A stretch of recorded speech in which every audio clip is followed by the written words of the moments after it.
O objetivo nosso hoje aqui, nós vamos falar de controle de fumaça e controle de materiais de acabamento. Sobre o controle de fumaça, nós vamos abordar aí no seguinte sentido: como funciona o controle de fumaça, o que vem a ser controle de fumaça, tá certo? O que esperar de um controle de fumaça em termos de proteção contra incêndio e pânico. E também vamos abordar depois o controle de materiais de acabamento, que já tem a instrução técnica 38, o Tenente Vitor também já falou ontem, né? É nova, veio com a portaria 17, foi lançada esse ano. E sobre a instrução técnica de controle de fumaça, como eu disse, nós ainda não temos ela lançada aqui no estado. Para quem ainda não sabe, nós temos uma minuta de IT que está na consulta pública, pode ser acessada lá pelo portal do Corpo de Bombeiros e, inclusive, quem quiser apresentar sugestões, né, encontrar algum erro, quiser falar, vai ser aceito de bom grado, porque nós depois vamos compilar todo o assunto e fazer as modificações que ainda tivermos que fazer.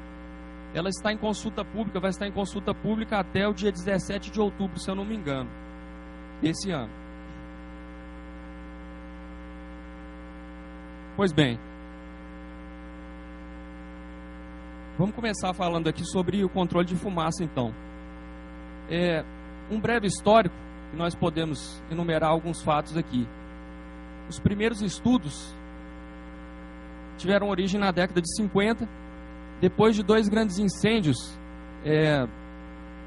coincidentemente, um foi nos Estados Unidos, o outro foi no Reino Unido, mas coincidentemente em fábricas de automóveis. Então eram grandes fábricas, uma da Jaguar e a outra da General Motors, se não me engano, a da Jaguar no Reino Unido e a da General Motors nos Estados Unidos.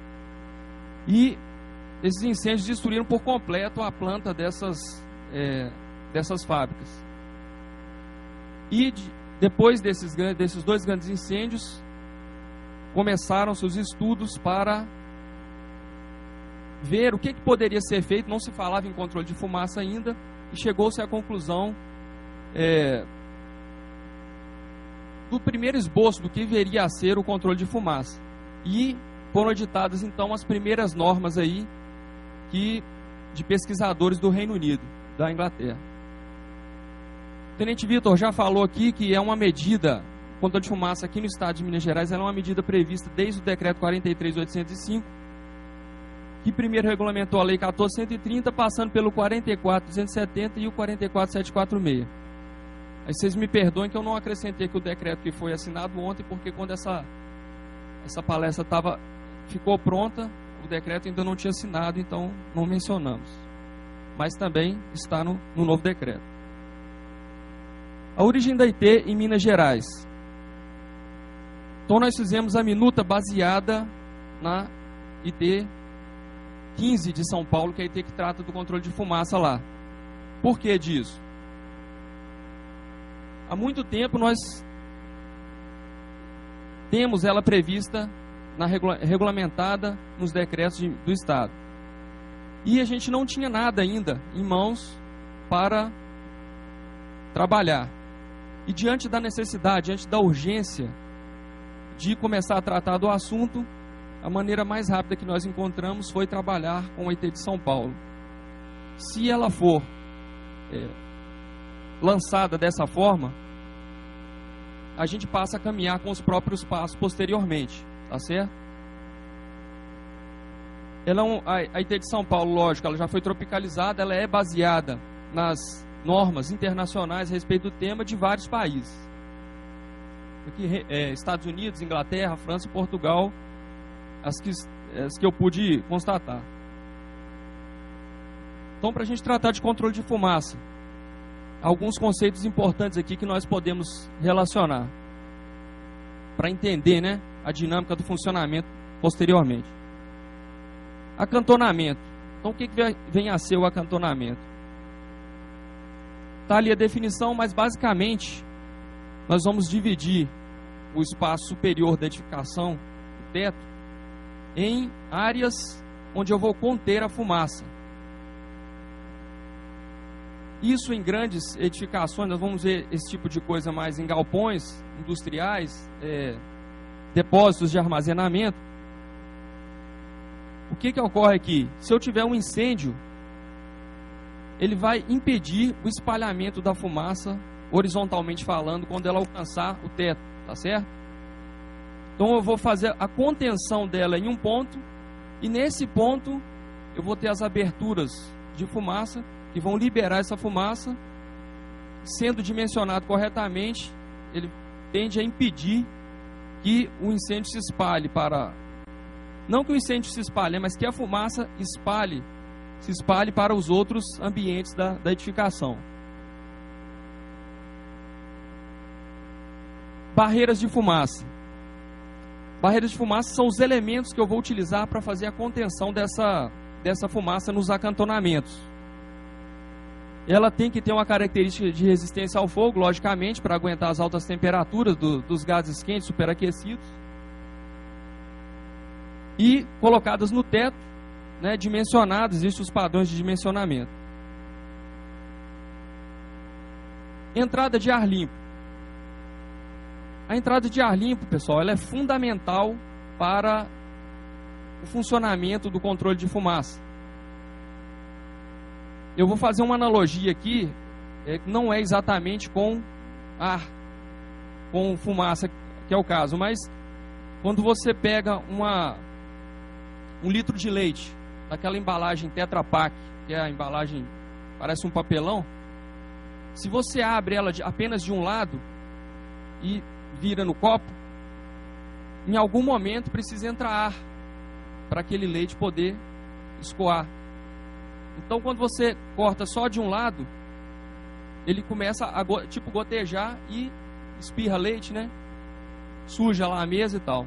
Se você corta as duas orelhinhas do Tetra Pak, quando você vai colocar o leite no copo, ele escoa como um jato natural e não faz sujeira, não faz nada. Então, no caso do controle de fumaça aqui, a entrada de ar limpo ela funciona de maneira similar. Lógico, a fumaça vai procurar o teto. Eu vou ter que ter aberturas no teto ou nas fachadas para essa fumaça escoar. Mas para que isso ocorra de forma satisfatória, eu preciso ter uma entrada de ar limpo. Normalmente essa entrada vai estar próxima ao chão. Nós vamos ver aqui para frente, aqui, ó, quando ela for natural ou quando ela for mecânica. Mas ela estando próxima ao chão, eu vou fornecer aquele ar necessário para promover a troca de ar, a troca gasosa no interior da edificação, facilitando o funcionamento do sistema. Efeito chaminé. Coloquei aqui uma figura que representa muito bem o que vem a ser o efeito chaminé. Ele se utiliza da convecção dos gases quentes, da fumaça quente proveniente de um incêndio, e com o arrastamento do ar limpo ele permite que esses gases quentes procurem o teto, né, se acumulem no teto ou sejam expelidos aí pelo sistema e pela extração. Frisando mais uma vez que é fundamental as aberturas de entrada de ar para o correto funcionamento. Exaustor natural de fumaça. Coloquei duas figuras aqui representando. Basicamente o exaustor natural, ele vai ser aquele que eu apenas promovo uma abertura na edificação, seja na fachada, seja no teto, de forma que a fumaça, ela procura lá o teto, alcança essa abertura aí e é expelida.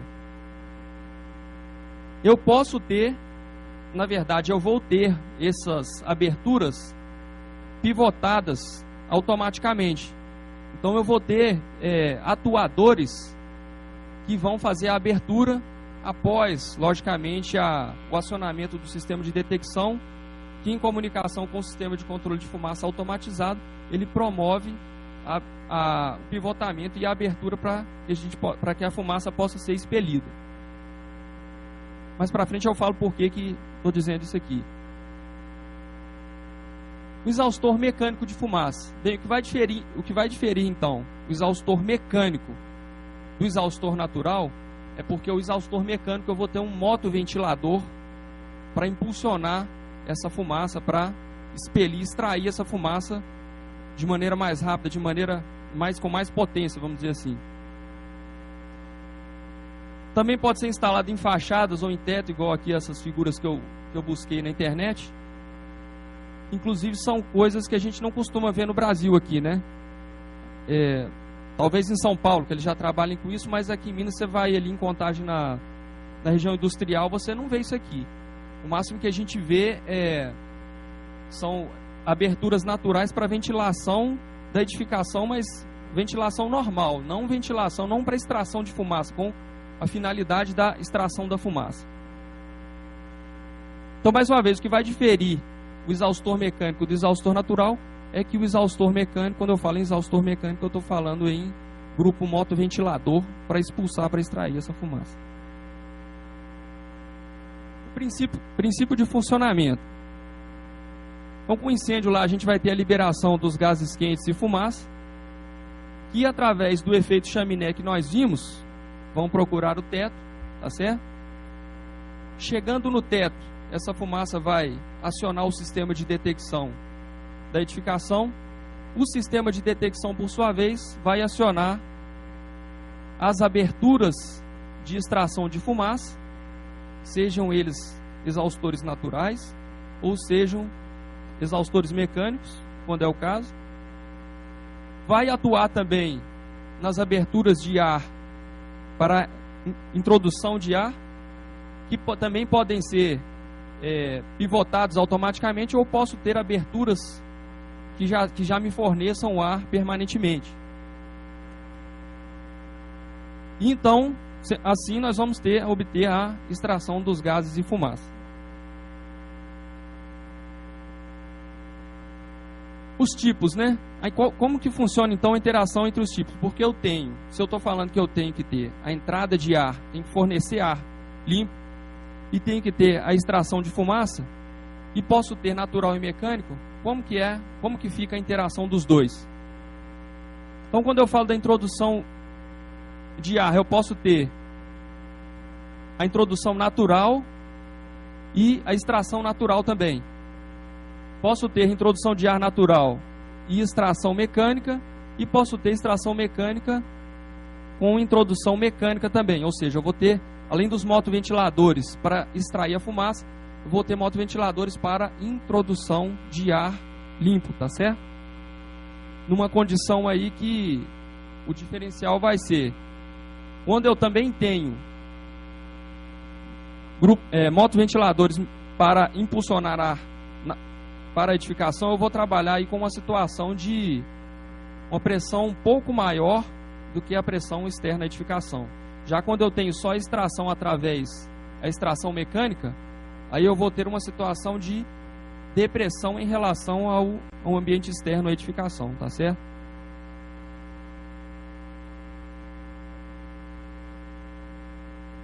Sistema de extração natural. Como que nós vamos encontrar então, o que nós vamos encontrar de entradas de ar? No sistema natural, isso pode ocorrer através de janelas, aberturas em fachadas, vãos de escadas abertas comunicando pavimentos, e abertura por meio de grelhas e venezianas na fachada da edificação, por exemplo. Já a extração de fumaça com exaustores naturais, também, logicamente, atendendo lá os critérios da norma, podem ser feitos através de janelas venezianas ou vãos de extração. Ao sapão de extração, que é o exemplo daquela figura que eu coloquei aqui anteriormente, no teto da edificação. Pode ser através de dutos. Lembrando que no caso de extração natural, onde eu tenho duto, preferencialmente esse duto tem que ser vertical, porque a extração natural com duto horizontal, a fumaça vai caminhar de forma bem mais lenta, e isso pode trazer um prejuízo, né, na extração. E eu vou encontrar também os mecanismos elétricos, pneumáticos e mecânicos para fazer o pivotamento dessas aberturas de extração. Isso aqui a gente vai encontrar também se eu utilizar para a entrada de ar uma abertura comandada, uma abertura que é pivotada também. Sistema de extração natural. Então eu coloquei esse exemplo aqui de uma edificação térrea, onde a gente vê aqui um incêndio e o sistema de extração de fumaça, sistema de controle de fumaça aqui funcionando. A gente vê aqui dois acantonamentos, onde a barreira de fumaça funcionou a contento e as aberturas aqui estão sendo suficientes para expulsar, para permitir a saída da fumaça, utilizando a contenção aqui da barreira. Eu posso utilizar também, dependendo do caso, as saídas de fumaça dos acantonamentos vizinhos para fornecimento de ar, tá certo? Como está representado aqui pelas setinhas aqui. E por aberturas na fachada, portas também, o que tiver que puder utilizar, desde que seja garantido que na hora do funcionamento do sistema, você tenha essa entrada de ar garantida. Aqui uma representação muito interessante também que a gente não vê aqui no Brasil de jeito nenhum. O sistema de extração natural funcionando numa edificação vertical através de dutos que compõem aí, inclusive, a arquitetura da edificação, né? A gente pode ver aqui que os dutos são verticais, como eu tinha falado, e eu posso ter aqui, ó, na parte azul, a introdução de ar, normalmente próxima ao piso, e a extração de fumaça, que vai ser o duto onde vão ter as grelhas próximas ao teto. Aqui a gente vê um camarada correndo aí do sinistro, numa área comum a gente tem esses dutos aqui. Ele funciona de forma análoga à escada à prova de fumaça, onde na anticâmara você vai ter lá os dutos de entrada de ar e o duto de saída de fumaça, tá certo? Caso entre fumaça na anticâmara. Então funciona de forma análoga, só que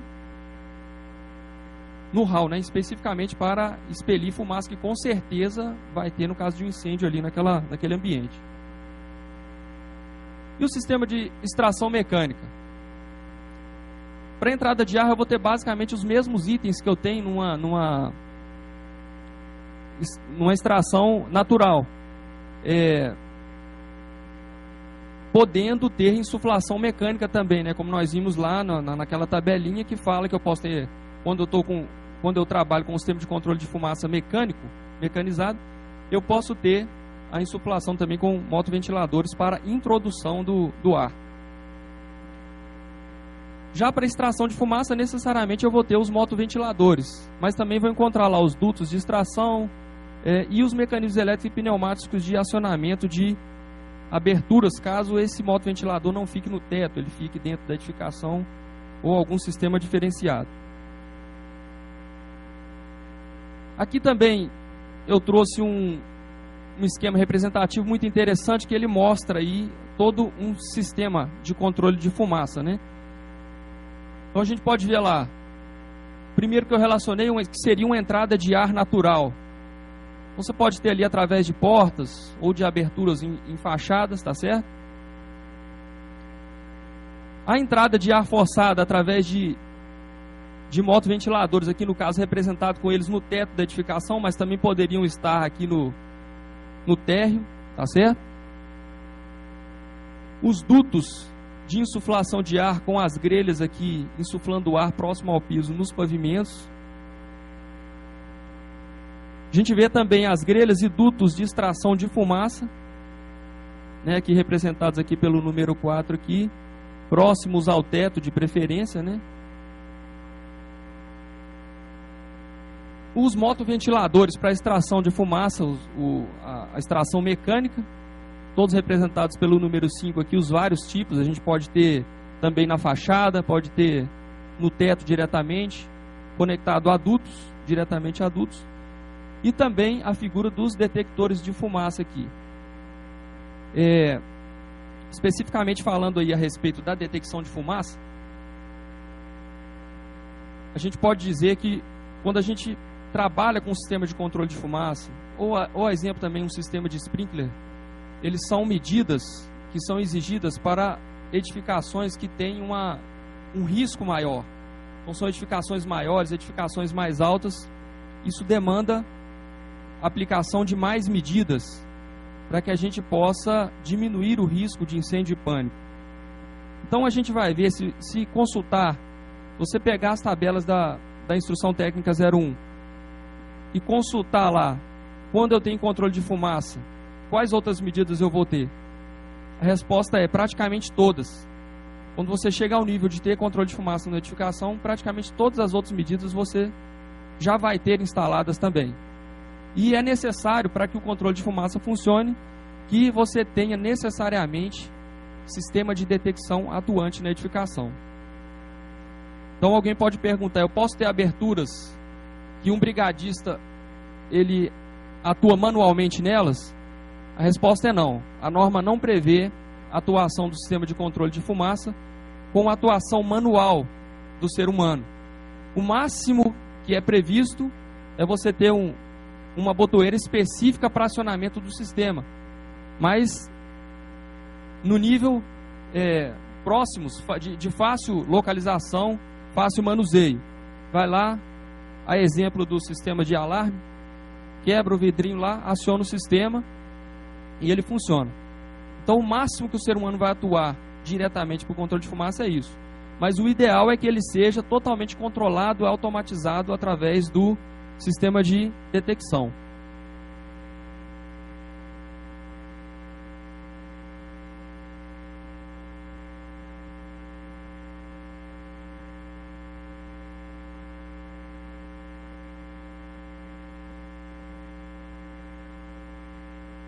Então, falando do sistema de controle de fumaça, quais são os benefícios esperados aí com a aplicação desse sistema? Manter as rotas de fugas livres de fumaça.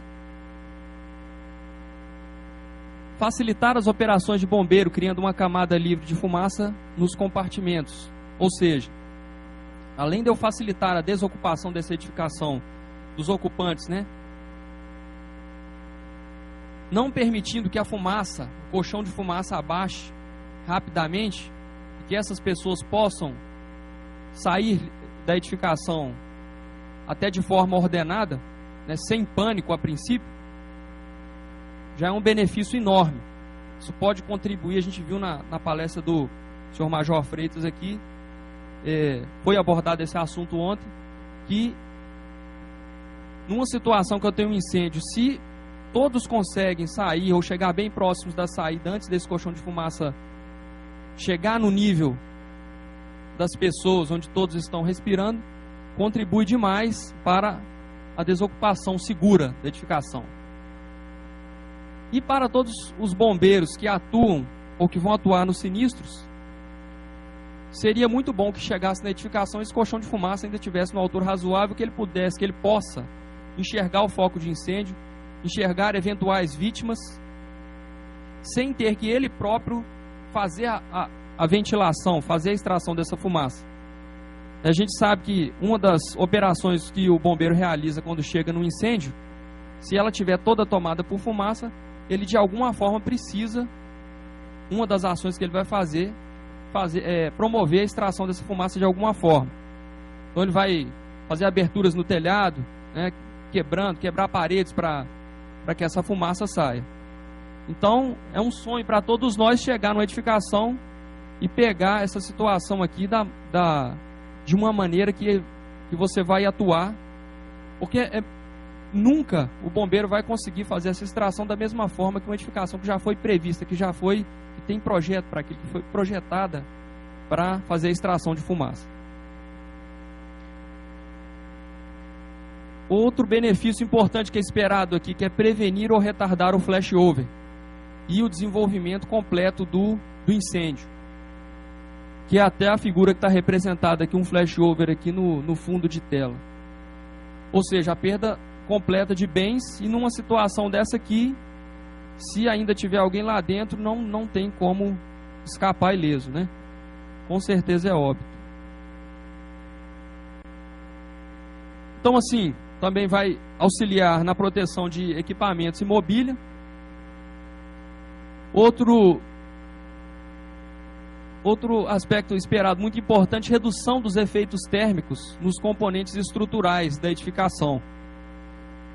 Que a gente sabe que, como eu falei, uma edificação que vai ter controle de fumaça, ela também já vai ter, por exemplo, a segurança estrutural.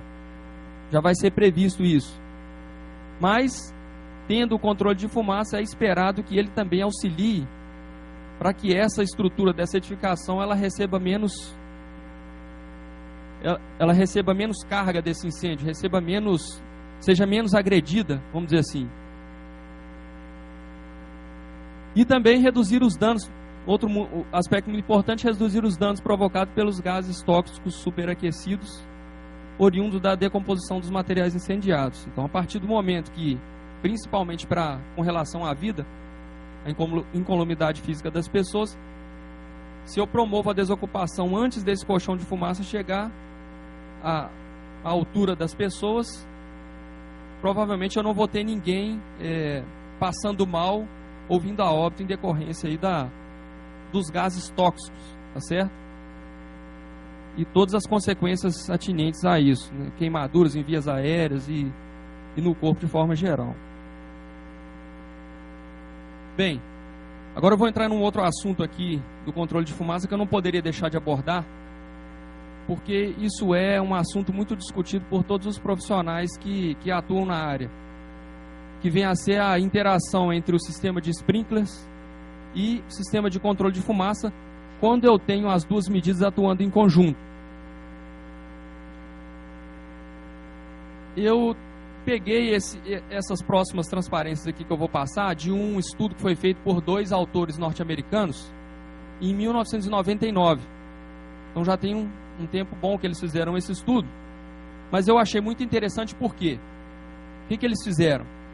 Desde aqueles incêndios que eu citei aqui, tanto nos Estados Unidos quanto lá no Reino Unido, que destruiu as fábricas lá de automóveis,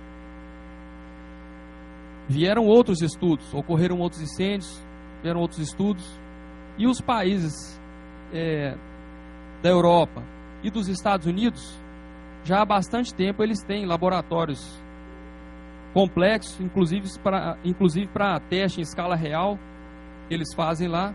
Então, através ele também compilou informações desses estudos e depois tirou uma série de conclusões. E o estudo dele é especificamente sobre essa questão da interação entre o sistema de sprinkler e os sistemas de controle de fumaça.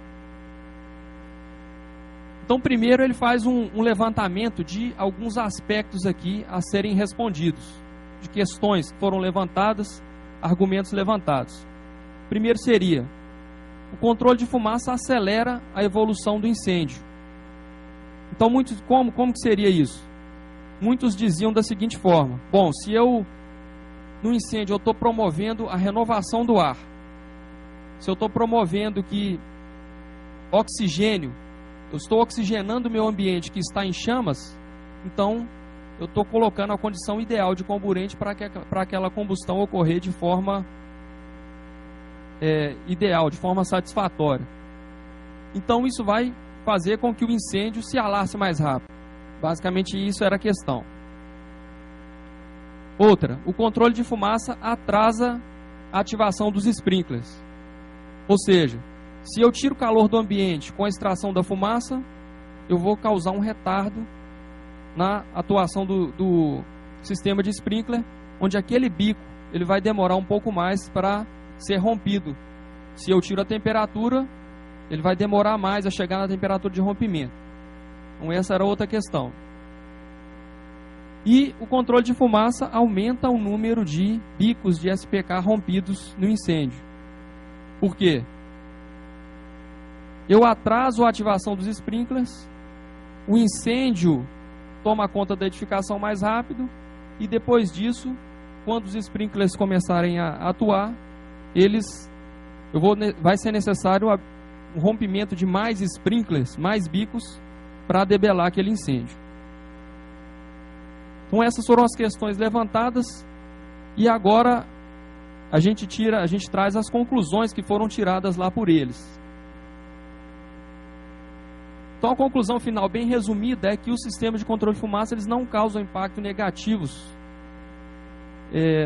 na atuação do sistema de sprinkler. Não influenciam no tempo de acionamento dos primeiros bicos de SPK de maneira considerável. Um sistema de controle de fumaça não aumenta a quantidade de bicos de sprinkler rompido, tirando aquele mito que foi levantado no início. O rápido acionamento do sistema de controle de fumaça não interfere na performance do SPK, ou seja, ele concluiu que quando eu tenho controle de fumaça e esse controle de fumaça ele começa a atuar antes do sistema de sprinkler,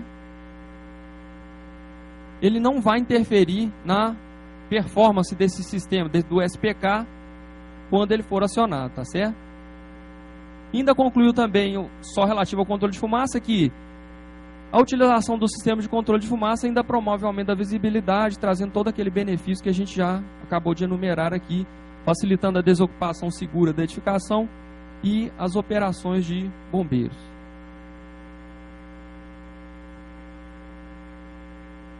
Aqui eu fiz uma compilação extraída da IT01, da exigência de controle de fumaça para as edificações que logicamente vão ter projeto técnico com área acima de 750 metros quadrados, trazendo só com relação ao sistema de sprinkler e o controle de fumaça para a gente fazer um comparativo. Então coloquei todas as ocupações aqui onde são exigidos esses dois sistemas, e a gente vê aqui que na maioria dos casos o sistema de sprinkler ele pretere o controle de fumaça, tá certo? Basicamente a gente vai ter controle de fumaça só nas edificações, atuando junto com o sprinkler, nas edificações acima de 54 metros. E vou ter controle de fumaça em determinadas ocasiões, por exemplo, em boates, casas de show, auditórios, cinemas, teatros, sem a presença de sprinkler, quando eu tiver menos de 12 metros e uma lotação superior a 500 pessoas. Passou de 500 pessoas, aí está sendo exigido agora o controle de fumaça. Para depósitos também de alta carga incêndio, J4, o controle de fumaça abaixo de 12 metros também está sendo exigido, com a diferença que nesse caso ele pode ser substituído pelo sistema de SPK. É lógico que quando a gente fala de sistema de sprinkler e sistema de controle de fumaça, nós podemos dizer que são as últimas medidas, as medidas mais complexas que a gente pode ter numa edificação. E a nível de Brasil, logicamente, também são medidas de segurança contra incêndio e pânico mais caras, mais dispendiosas para aquele que é proprietário da edificação fazer a instalação. E quando a gente fala de Brasil, além daquela questão cultural que foi muito bem abordada pelo senhor Major Freitas, pelo Tenente Vitor também, a gente tem uma dificuldade enorme de vencer a barreira do custo. Mesmo porque a realidade nossa aqui é outra de outros países, a exemplo dos Estados Unidos. Aqui a nossa carga tributária para tudo é muito grande. Então quando você pega ali um dono de indústria, um dono de um depósito, e ele precisa fazer a instalação do sistema desse aqui, é um custo enorme para a edificação. E talvez se a gente fizesse um comparativo entre uma edificação similar nos Estados Unidos, o tempo que esse empresário vai levar para recuperar esse dinheiro investido, talvez aqui seja muito maior do que lá. Não conheço estudo feito nessa ordem, mas a gente sabe que funciona mais ou menos assim.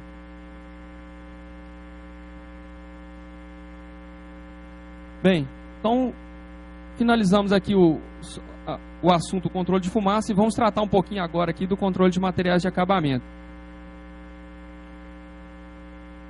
Controle de materiais de acabamento, nós já temos aí a IT38. Eu não trabalhei na minuta e na criação da IT38, o Tenente Vitor trabalhou, está aqui, conhece muito bem também, pode nos auxiliar aí qualquer coisa.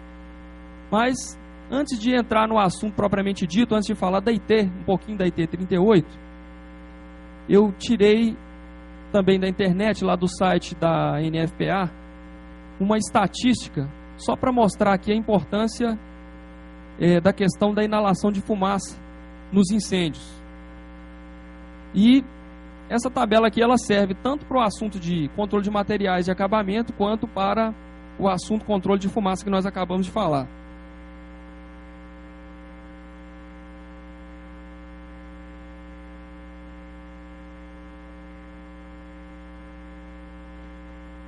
Então, o que a gente vê aqui nessa tabela?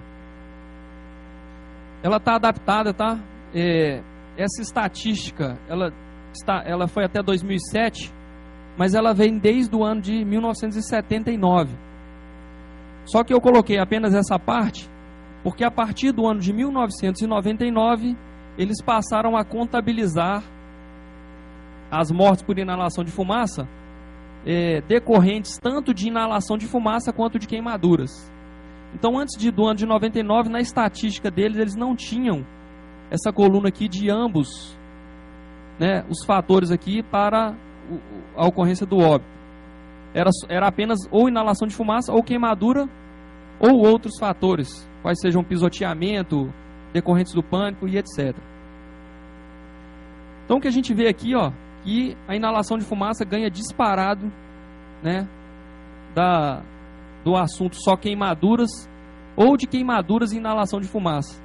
Ou seja, a inalação de fumaça ela é o principal fator causador de óbito e de vítimas num incêndio. Para a gente ilustrar aí a importância do assunto. E um outro fator importante que não aparece aqui, mas que a gente pode considerar, quando você pega essa estatística de 1979 até 2007, a gente visualiza lá que lá nos idos lá do final dos anos 70, início dos anos 80, a quantidade de óbitos decorrente de incêndio, ela era praticamente o dobro disso que está aqui no ano de 1999. E que praticamente foi mantido, né, a média, 3.200, em torno de 3.200 ali até o ano de 2007. Mas lá nos idos da década de 80, isso nos Estados Unidos, né? A estatística é deles, a pesquisa foi feita lá. Então lá nos idos dos anos 80, isso aqui, esse número era o dobro. Então ele veio caindo, tá certo? A gente entende que isso se deve ao melhoramento nas normas de segurança contra incêndio e pânico, a aquisição do conhecimento por parte deles, melhoramento nas suas edificações, e principalmente também a consciência que eles têm lá, que a gente ainda vai demorar um pouco para chegar no nível deles, da prevenção, né, do consciência de prevenção contra incêndio e pânico. Bem, alguns eventos históricos importantes aqui, alguns já até abordados, mas é interessante a gente falar. Então, eu relacionei aqui 5 casos de ocorrência de incêndio em boates e casas de show. A primeira aqui no ano de 2001, que foi o nosso Canecão Mineiro aqui em Belo Horizonte, onde nós tivemos lá 7 óbitos e mais de 300 feridos. Eu relacionei esses 5, mas tem mais. E eu vou falar o porquê que eu relacionei eles, mas além desses ainda tem outros, tá? Que não estão aqui.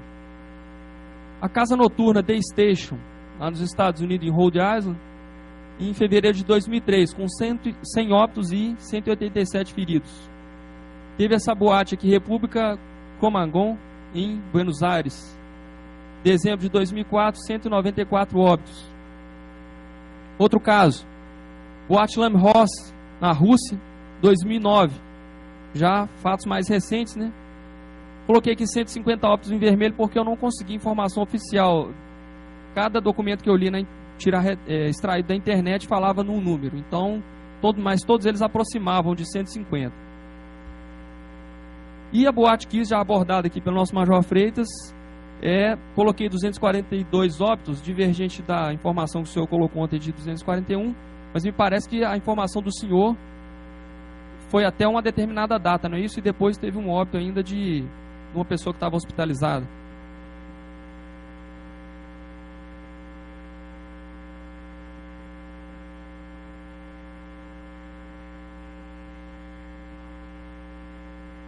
Correto.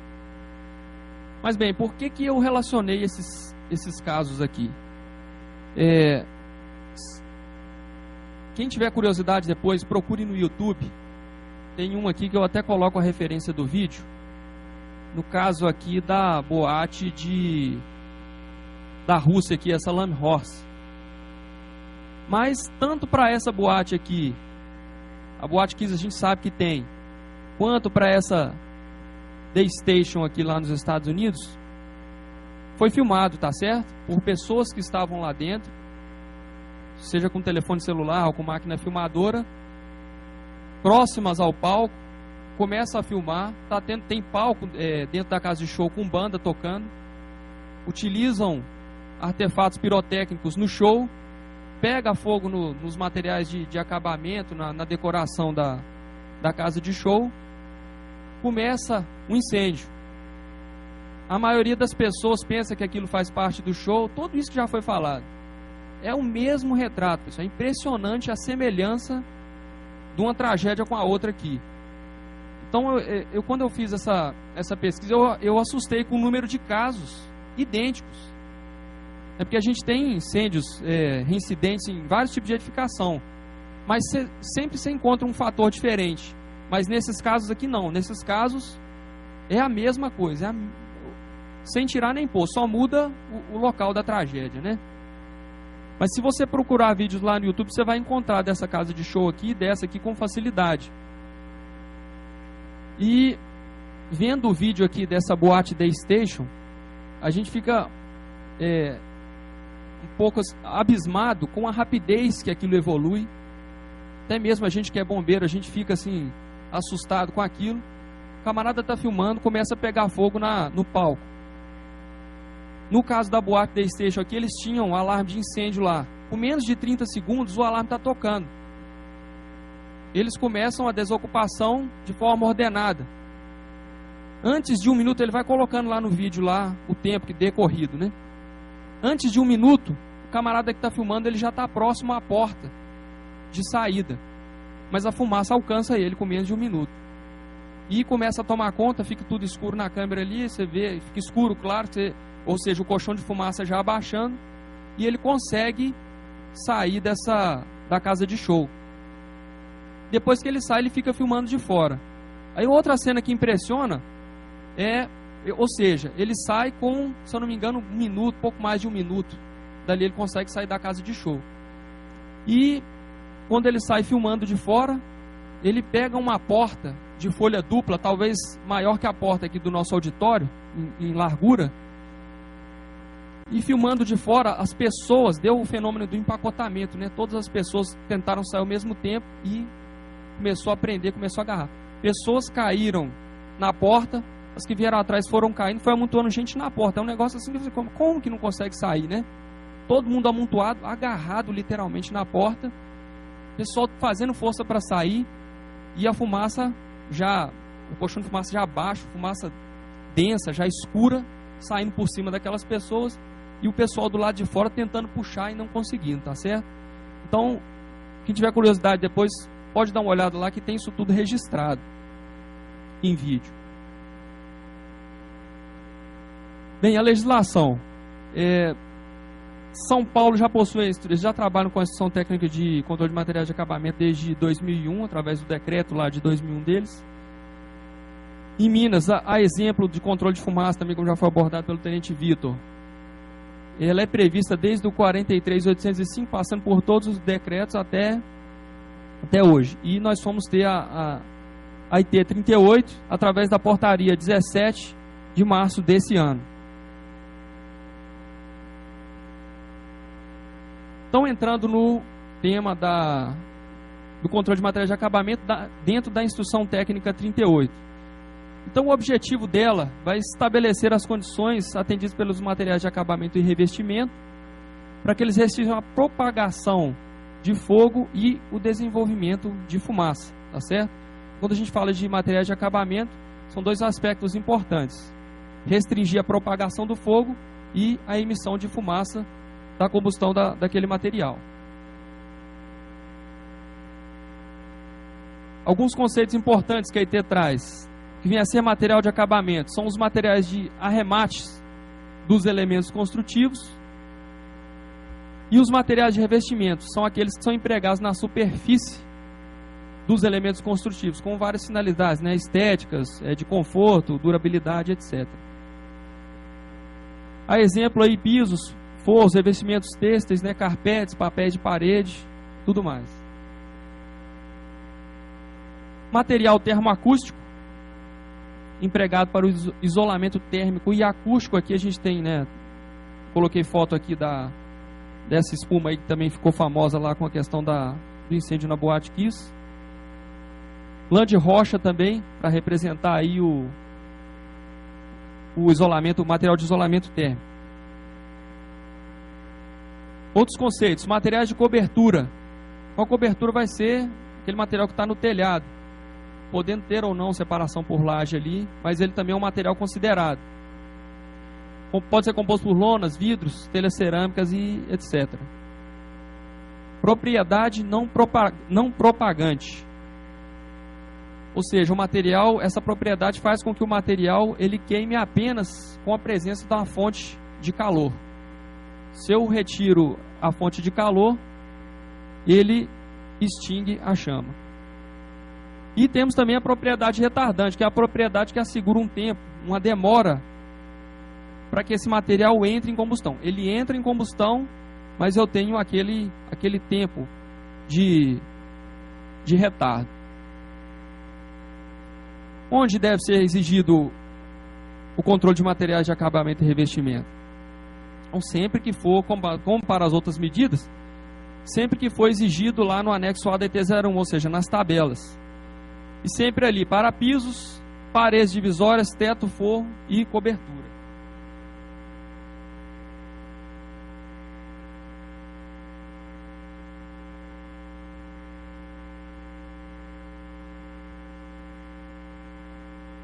Aí já na parte de procedimentos, entrando na parte de procedimentos da ET, nós vamos encontrar lá classificação quando a reação ao fogo, tabelado, tá certo? Nas tabelas 1 a 3 lá do anexo A, e a escolha de materiais de acabamento conforme a tabela 4. Nós vamos falar delas aqui mais para frente. No caso de edificações de ocupação mista, caso eu tenha compartimentação, cada compartimento vai poder atender os seus critérios específicos nos materiais de acabamento que eu tenho naquela ocupação ali. Mais uma vez, desde que eu tenha compartimentação. Não havendo a compartimentação, nós vamos adotar o parâmetro mais rigoroso para toda a edificação. Cabe ao responsável técnico aí, deveres dele. A escolha dos materiais que atendam os parâmetros tabelados e também a exigência da comprovação das características dos materiais junto ao fabricante, junto ao fornecedor, tá certo? Então isso é um dever de quem projeta, né, do responsável técnico.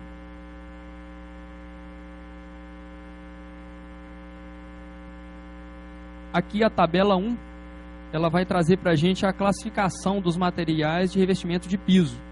Somente piso, tá certo? De acordo aí com a NBR 8660. Então nós vamos ter aqui 3 classes, onde a primeira classe eu tenho material incombustível. E à medida que eu vou passando as classes aqui, eu tenho materiais mais combustíveis, vamos dizer assim, onde o que vem a ser o fluxo crítico aqui é a energia radiante necessária para a manutenção da frente de chama no corpo de prova, isso no laboratório, né? Então nos testes lá, o fluxo crítico vai ser essa energia necessária para eu manter aquela frente de chama no material ali. Já a tabela 2.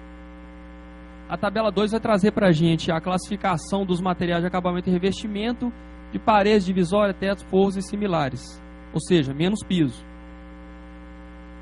Aqui eu tenho que atender 2 situações, uma da NBR 9442 e a outra dessa norma internacional aqui, onde a gente trata aqui que o IP é o índice de propagação superficial de chama e esse DMzinho aqui dessa norma internacional é a densidade específica ótica de fumaça, ou seja, tem a ver com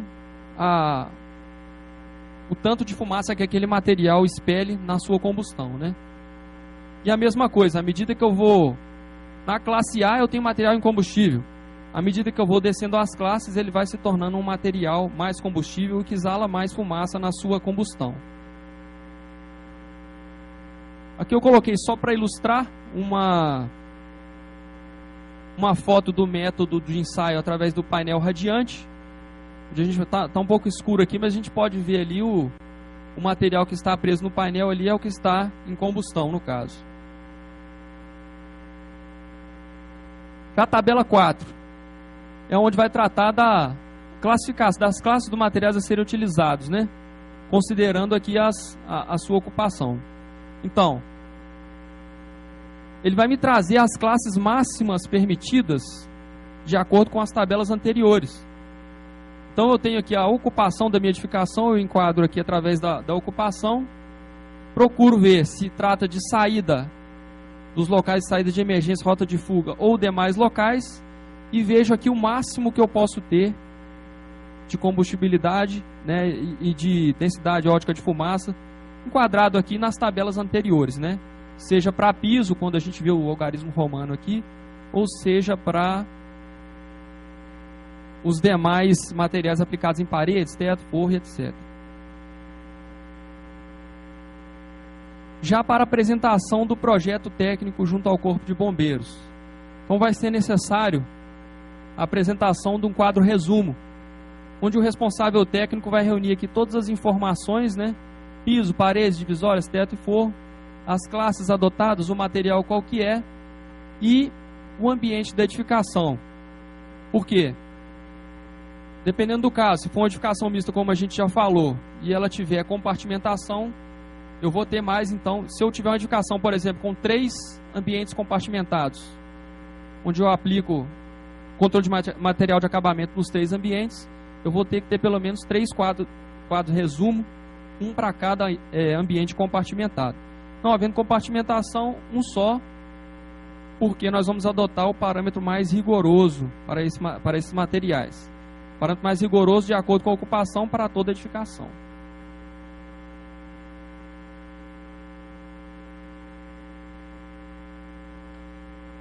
Responsabilidades. Então, quando a gente fala de controle de material de acabamento e revestimento, do projeto em si, a responsabilidade é do engenheiro ou do arquiteto, né, do responsável técnico por aquele projeto. Mas a manutenção é do proprietário ou responsável pelo uso. Por quê? O engenheiro faz o projeto, a gente sabe, a medida é executada e a partir dali cessa o serviço, né, desse profissional e entram os cuidados do proprietário da edificação. Então, se esse proprietário, ele posteriormente à vistoria do bombeiro, tendo sido aprovada essa edificação, ele vai lá e coloca, sei lá, o material acústico sem a devida consulta ao responsável técnico, ao engenheiro, né? Se ele sai colocando outros materiais de acabamento na edificação dele, sem consultar, sem fazer uma revisão desse projeto, a responsabilidade cai nas costas aí do proprietário também, porque cabe a ele, né, a manutenção e os cuidados aí com os materiais, manutenção inclusive, né? Que é importante observar, quando a gente for solicitar a vistoria para emissão de AVCB, vai ser necessário a apresentação de uma declaração de responsabilidade técnica pelo controle de material de acabamento, assinada pelo responsável pela execução da medida. E caso esse responsável pela execução não seja o responsável técnico do projeto, vai ser necessário estar acompanhada da ART ou RRT, conforme o caso. E aqui embaixo falando, né, dispensado quando o responsável pela execução for o mesmo do projeto. Quando eu tiver material retardante, é necessário apenas o documento que comprove a aplicação do produto, tá certo? Na vistoria de liberação ou na questão da renovação do pedido para renovação do AVCB. E material incombustível não é necessidade de documentação nenhuma, basta estar informado, estar indicado lá no projeto.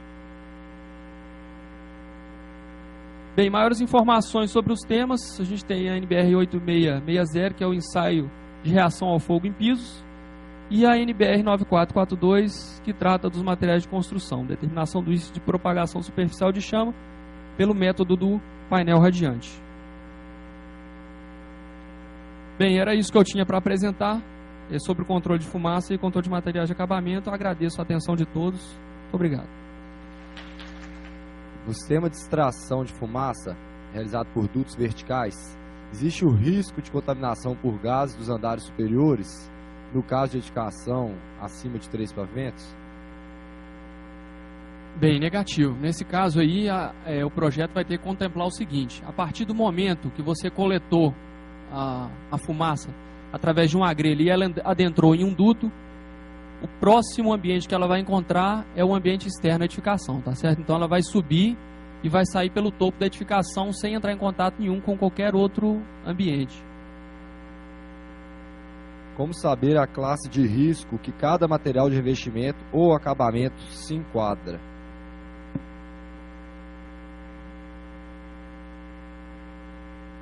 Bem, cabe ao proprietário, cabe ao RT, né, a comprovação junto ao fabricante, junto ao fornecedor, das características desse material. E diante dessas características fornecidas, né, normalmente através de laudo para o RT, pelo fabricante, pelo fornecedor, ele vai fazer o enquadramento lá nas tabelas. Então cabe essa comprovação, ela é através do laudo que será fornecido pelo fabricante, pelo fornecedor. Só complementando, uma preocupação que a gente teve nessa discussão técnica foi de pegar os parâmetros que já existem no Brasil desde a década de 80, né? 8660 é de 1900 e... Você lembra? 86? Pois é. Então a BNT ela já traz isso há muito tempo, então fica fácil das indústrias nacionais atenderem a esses requisitos. Só uma novidade, né, que a gente, se vocês forem olhar, ela destoou muito da ET de São Paulo, que a ET de São Paulo ela começou a compilar várias normas e somar as normas.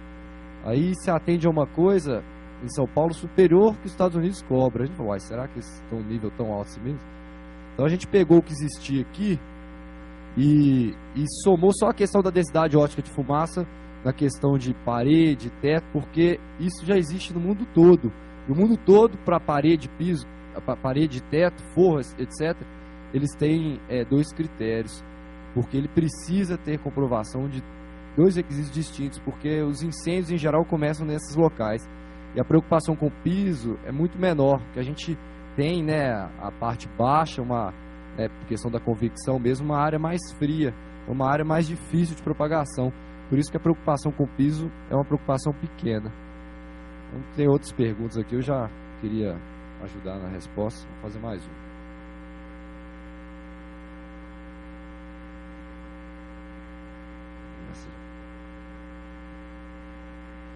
É pensado um meio de estreitar o relacionamento que fundamentaliza a obrigatoriedade de todos os fabricantes fornecerem as informações mínimas necessárias? Se quiser.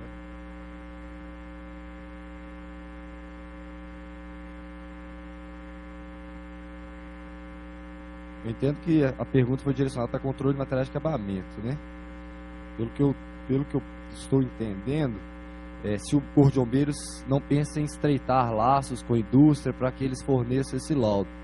É uma lei de mercado, né? A partir do momento que a gente passa a exigir, e o responsável técnico ele só vai escolher o material que é ensaiado, naturalmente as indústrias elas vão ter que se adequar, senão eles param de vender, né? E os produtos, infelizmente, até hoje ainda não são, a certificação não é obrigatória no Brasil. É para extintor, para mangueira, mas para poucos produtos. E a partir da 2020, que tem uma lei federal, né, que a gente espera que seja aprovada, apesar de ter muitos retrocessos para o nosso Corpo de Bombeiros, mas tem ganhos também, ela preconiza que todos os produtos deverão ser escolhidos com base em produtos certificados através das normas da ABNT. Então vai ser um ganho para o mercado, né? Nós vamos ter produtos de melhor qualidade, não vamos correr risco de ter o sprinkler de 50 centavos que o João, né, falou na primeira apresentação. Então, mais uma parte mais comercial aí. Como proporcionar isolamento acústico e aplicar controle de fumaça nas casas de show? Bem, eu não vejo problema com relação à aplicação em conjunto. Logicamente, o material acústico ele vai estar instalado, por exemplo, se você tiver duto no teto ou extração no teto, você vai ter o material acústico até onde você alcança ali a abertura. Logicamente, no alçapão lá não tem como colocar. Então, isso é até uma questão técnica para ser discutida pelos profissionais aí que entendem de acústica, mas eu não vejo solução para você colocar o material. Não tem como você colocar o material de acabamento tampando as aberturas de extração de fumaça, tá certo? Talvez facilite o engenheiro que está numa casa que está fazendo o projeto para uma casa de show, ele fazer o uso da extração mecânica. Com ela ele pode ter dutos em pontos de mais afastados, ou pode coletar através de um duto, a exemplo de ar-condicionado, aqueles dutos que a gente vê no teto de edificações, supermercados, né? Você vê isso, indústrias, aquele cilindro grande que o ar-condicionado utiliza de várias grelhas para insuflar no ambiente. Então ele também pode fazer uso disso, talvez para resolver esse problema, só que de maneira inversa. Ele vai utilizar isso para o controle de fumaça. Ou seja, ele vai ter que usar um motoventilador para extração, faz uso de um sistema desse, de uma tubulação com grelhas, aonde a minha extração vai estar na fachada ou num ponto do teto mais afastado, próximo à rua, por exemplo, onde ele vai jogar, ele só vai ter abertura lá no final. Ele coleta toda a fumaça do teto da edificação, mas ele expele ela apenas em um ponto. Então talvez seja uma solução, mas também cabe outros estudos, né? Vamos dizer assim. Existem estudos sobre novas exigências para tentar reduzir as mortes nos incêndios em boates. Assim, o seminário deixou claro, né, que vários estudos estão sendo feitos são devidos a esse incentivo. Agora a gente não pode começar a correr atrás só de boate. Daqui a pouco é hotel, daqui a pouco é cinema. Todo dia acontecem novos eventos no mundo. Todo mês, né? Talvez não todo dia, mas eventos grandes acontecem. A gente não pode ficar correndo atrás só das boates, agora esquecer o resto. Então no início a gente sofreu aquela pressão, tem que fazer vistoria e tal. É óbvio que a equipe que estava fazendo vistoria em boate estava deixando de fazer vistoria em outras edificações. Então esse efeito KISS a gente espera que passe e que a gente possa planejar não só segurança em boates, porque boate é uma classificação de risco. Você tem várias outras que tem tanto risco quanto ou mais se não tiver um tratamento adequado, certo? Só complementando aqui, aí no exterior existe sim vários estudos, mesmo porque eu mostrei aqui hoje vários outros casos, né, idênticos, que acontecem de forma idêntica. Para a gente aqui a nível de Brasil, acredito que para todos os corpos de bombeiro é um sonho que a gente tenha laboratórios voltados à pesquisa específica para incêndio e pânico. A exemplo de laboratórios que a gente tem lá nos Estados Unidos que fazem teste em escala real. Então a gente espera que com o passar do tempo, com a conscientização da população, esse tipo de coisa seja feito aqui no Brasil também, né? A gente possa ter laboratórios desse tipo aqui, promovendo a pesquisa, né? Se a inalação de fumaça é a maior causa de morte em incêndios, por que não é priorizada esta prevenção em todos os tipos de edificação e alturas de edificação? Bem, nesse caso aí a gente pode dizer que nem toda edificação é igual. Você não vai ter a mesma carga incêndio em todas as edificações. Eu tenho edificações com carga baixa até carga alta. E tenho edificações com pequena área, tenho edificações com grande área. com grandes caminhamentos até atingir uma saída de emergência, tá certo? Então, cada caso é um caso, mas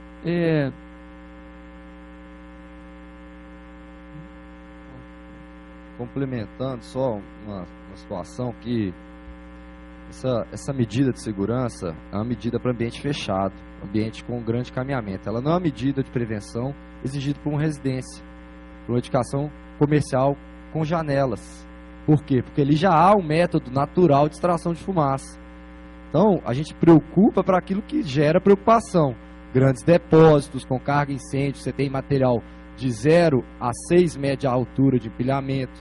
Então, você tem locais fechados como esse, por exemplo, que é totalmente vedado por questões acústicas e térmicas. Então, a preocupação é para esses ambientes. E aí, sabiamente, a gente colocou, como a gente não pode colocar só em tabela, a gente colocou na IT 08 alguns requisitos para edificação sem janela.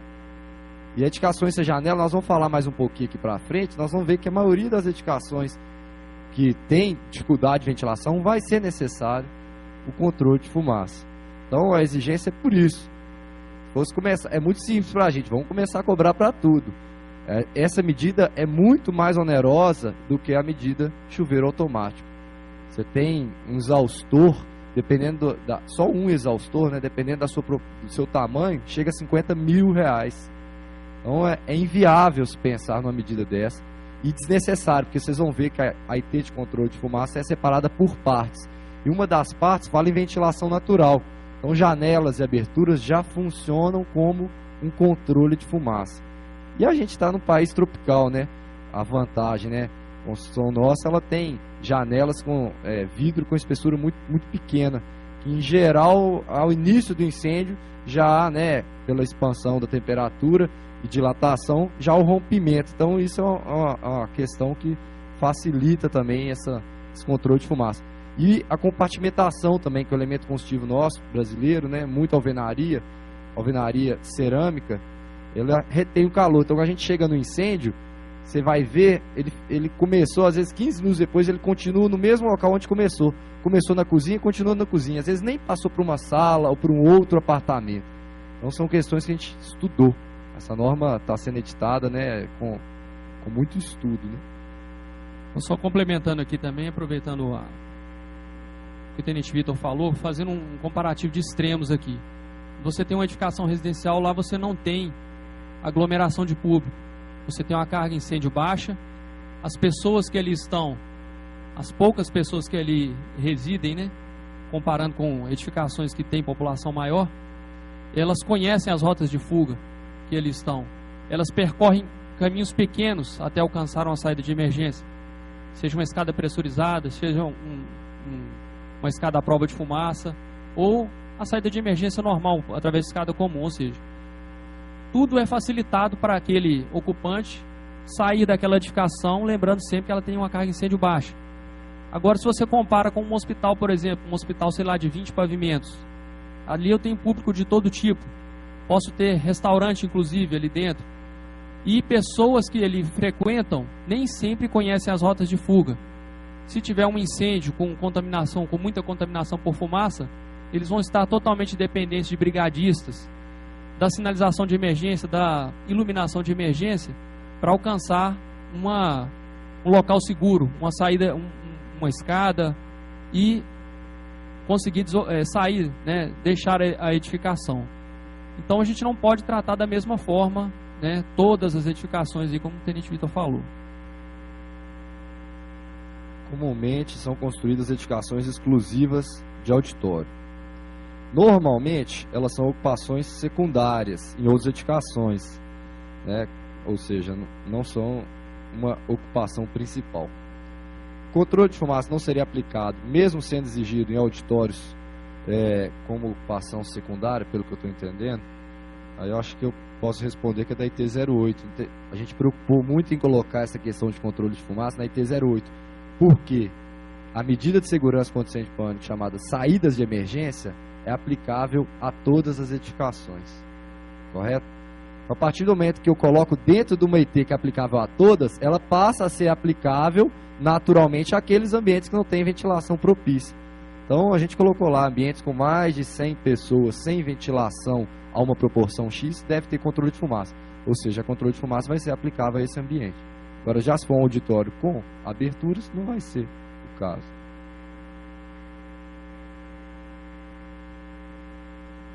Como tratar quanto ao controle de materiais de acabamento edificações existentes em que não há comprovação dos tipos de materiais de acabamento e revestimento utilizados em sua construção?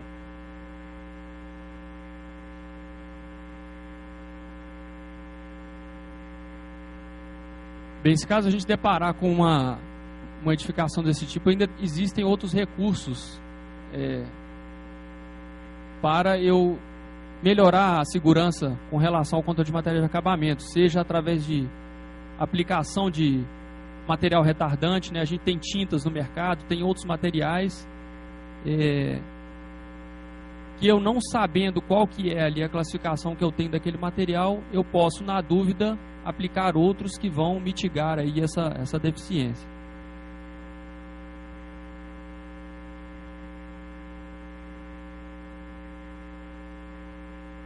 Sim, pode-se utilizar o material retardante para forro, para teto também. E pode, dependendo da área, né, às vezes fica viável o pedido de um ensaio do material. Às vezes não é mais produzido, você manda para o laboratório, uma amostra, ele faz o ensaio, volta com o laudo e ali você comprova. Nós estamos salientando que o Corpo de Bombeiros assim, não está pedindo laudos, né? A gente pede a anotação de responsabilidade técnica, que quem tem que confirmar isso é o profissional. Nós queremos saber se existe alguém que responde por aquilo, né? Agora, o laudo, né, de qual empresa, de qual laboratório, isso é por conta do responsável técnico. Nós vamos chegar, se Deus quiser.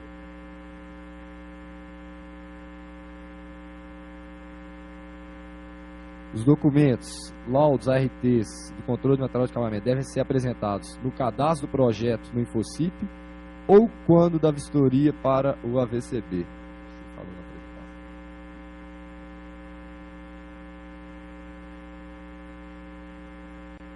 Na apresentação a gente abordou esse assunto aqui. A questão do laudo, ela não precisa ser apresentada para o bombeiro, né? O laudo, ele é uma comprovação que o RT vai ter junto ao fabricante, junto ao fornecedor.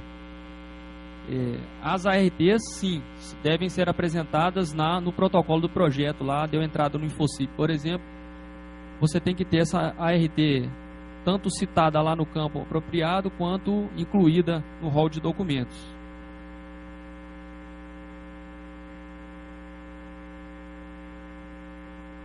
E os demais documentos também atinentes também tem que estar incluídos lá no projeto, no protocolo para análise, tá certo? É a parte da execução que fica para o pedido de vistoria. Então o RT que executou, ele vai emanar, né, aqueles documentos que ele citou, aí sim no pedido de vistoria. Isso, a exemplo aí da declaração, né, a declaração de aplicação lá de execução da medida, isso aí no pedido de vistoria. Foi dito que é de responsabilidade do RT do projeto de prevenção contra incêndio e pânico a definição do tipo de material a ser usado na edificação. Entretanto, na maioria das vezes, esses materiais são definidos pelo arquiteto, decorador, no momento, né, de decorar a obra. Então, eu queria que comentasse, né, sobre essa questão. Bem, para edificações novas, a gente entende que tanto o engenheiro aí que faz o projeto de combate a incêndio, quanto o arquiteto que projeta, né, a parte de decoração da edificação, eles têm que em algum momento ter algum contato, né, para fechar esse assunto aí. Porque, independentemente de como isso for feito, se chegar para nós lá o projeto, nós vamos avaliar de acordo com o que está na norma. E não tem como fugir disso, né? Ainda que seja projetado por um arquiteto a decoração e ele não faça parte do projeto de combate a incêndio e pânico, há exemplo de outras medidas também. Quando o engenheiro for apresentar o projeto de combate a incêndio e pânico, ele vai ter que fazer todas essas considerações. Então o ideal é que essa conversa, que exista esse contato entre eles, para que feche esse assunto, porque se vier para o projeto no bombeiro sem se considerar, logicamente ele será notificado, vai ter que fazer as alterações necessárias. Esse problema é um problema cultural, né? A falta de integração de projetos na engenharia. Existe uma cadeira da engenharia que fala só sobre integração. Então, quem está construindo um prédio, ele está lá sendo inicialmente desenhado por um arquiteto, né? Aí no meio do caminho, o calculista ele repara que vai ter que descer um pilar num determinado ponto que o arquiteto não previu. E aí ele senta para conversar. Da mesma forma, é necessário e já é feito isso com o projeto de incêndio. O arquiteto que concebeu um prédio, ele esquece que precisa fazer uma descarga compartimentada. O engenheiro de segurança contra incêndio e pânico, que a gente, né, não existe ainda dessa cadeira, mas os senhores são isso, na verdade, né? Arquitetos da área também, trazem o arquiteto que concebeu inicialmente o projeto e fala, olha, nós vamos ter que fechar isso aqui com a parede corta-fogo, a porta corta-fogo. Vamos desenhar para ficar da melhor forma? Então, isso se chama integração de projetos. E aí, mais um nível de integração necessária para controle de material de acabamento e investimento. Fazer a leitura da última, para a gente não começar a atrasar de novo e amanhã, né, igual ontem a gente saiu às 6, né, tentar, e as demais a gente vai mandar posteriormente no e-mail. Para materiais reconhecidamente incombustíveis, como é o caso de pisos em granito, mármore, etc., que não são ensaiados de acordo com as normas citadas na IP, pode-se apenas citar que se trata de materiais incombustíveis para fins de aprovação de projeto? É previsto ensaios para materiais de acabamento cerâmico ou porcelanato? Bem, eu posso estar enganado, mas qualquer tipo de material pode ser ensaiado. O Vitor pode até confirmar isso para a gente aí. Mas é necessário sim a comprovação, né, pelo fabricante. A gente sabe, né, que não tem risco, mas eu entendo ser necessário aí a comprovação. Se eu estiver errado, aí o Vitor pode consertar. Em relação a isso, assim, até fazendo uma pequena correção, porque na verdade o que é incombustível? Na verdade nada praticamente é incombustível, mas existe um parâmetro normativo que só existe numa ISO, não existe em norma nenhuma do Brasil, que trata sobre incombustibilidade. Existem produtos que, apesar de parecerem combustíveis, aos critérios da ISO, eles são incombustíveis. Se eu não me engano, é ISO 1182. Então, o que a gente, né, pede para ler essa norma, para o RT ter a segurança de ter certeza que aquilo que está sendo colocado é incombustível. É claro que granito, cerâmica, porcelanato, à luz dessa norma, vai ser incombustível. Então, assim, agora outros pisos, se tiver dúvida, tem que fazer uma leitura. Ali a gente coloca que a responsabilidade de determinar se está ou não de acordo com a norma é do responsável técnico. Mas uma leitura simples da norma, a gente já começa a ver que quase todos os tipos de piso empregados na construção civil no Brasil são incombustíveis. Da mesma forma, parede e teto. A maioria. Eu queria também fazer uma complementação que a gente colocou na norma, teto, cobertura, né, e forro. Se um determinado local ele possui um teto incombustível, por exemplo, laje, e acima ele possui uma outra, né, estrutura de telhado que não atende aos requisitos, nós não vamos observar, é óbvio. Ali você tem cobertura e teto. Se o teto já segura a questão, né, do incêndio internamente, nós não estamos observando a norma por fora. Agora, se o teto servir também como cobertura, aí sim a gente tem que observar a norma.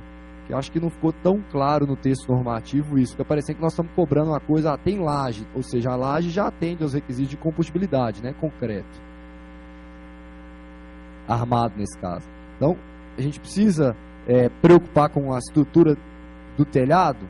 Não. Por quê? Porque o incêndio vai acontecer na parte interna, certo? Só para esclarecer que, vendo a sua apresentação, que me chamou a atenção, né? A gente trabalha na normalização, a gente não está tão próximo dos projetos e não tem acesso a todos os problemas, né? E na sua apresentação eu pude reparar que não ficou tão claro isso.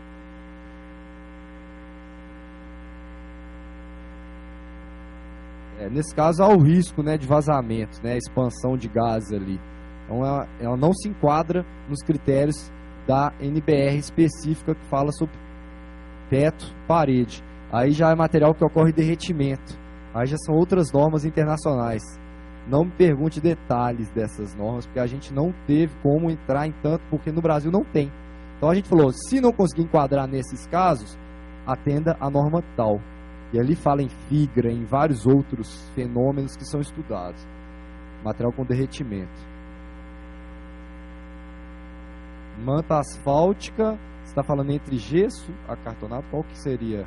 É para vedação pluvial, né?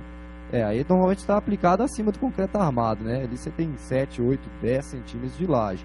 Você já tem uma segurança grande, diferente do que ele falou, né? Tem uma chapa de 3 milímetros. E ali com a expansão dos gases pela temperatura, a gente tem o risco grande de haver o pingamento nas pessoas. Ali sim queimadura. E também a questão dos gases tóxicos, né? Que escapam, né? Vai igual panela de pressão, né? Chega um momento que se ela não escapar, ela explode. Então seria a mesma coisa nesse caso. Certo? É uma questão assim, é muito técnica, a gente tem que estudar o assunto mesmo. A norma, ela é nua, né? Ela não tem todos esses ensinamentos. Onde a gente vai buscar? Em manuais, nós vamos buscar em literatura internacional, outras normas para formar o conhecimento. Esperamos que, pelo menos em um tempo assim, de médio prazo, 2, 3 anos, nós tenhamos evoluído nesse conhecimento no Estado.